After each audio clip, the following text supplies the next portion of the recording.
સૌરાષ્ટ્રના સૌથી મોટા લોકમેળાને લઈને હજુ પણ વિવાદ. બીજા દિવસે પણ યાંત્રિક રાઇડ્સ નથી શરૂ થઈ. સાંજ સુધીમાં મંજૂરી મળવાની આશા.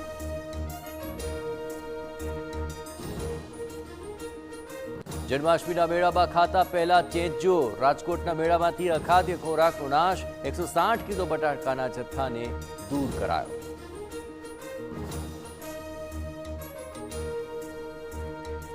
દેવભૂમિ દ્વારકામાં જન્માષ્ટમી પહેલા સાયબર ગઠિયાઓ સક્રિય. ઘર મંદિર નામની એપ વડે ભક્તો સાથે છેતરપિંડી. સાવધાન રહેવા મંદિરની અપીલ.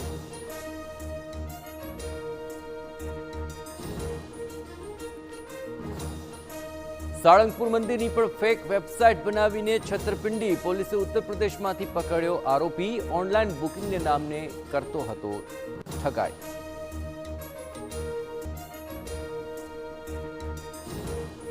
ફાયર એનઓસી વગરની સુરત જિલ્લાની 3 શાળાની માન્યતા રદ. અન્ય 17 સ્કૂલનું ઓફલાઈન શિક્ષણ પણ બંધ કરાયું.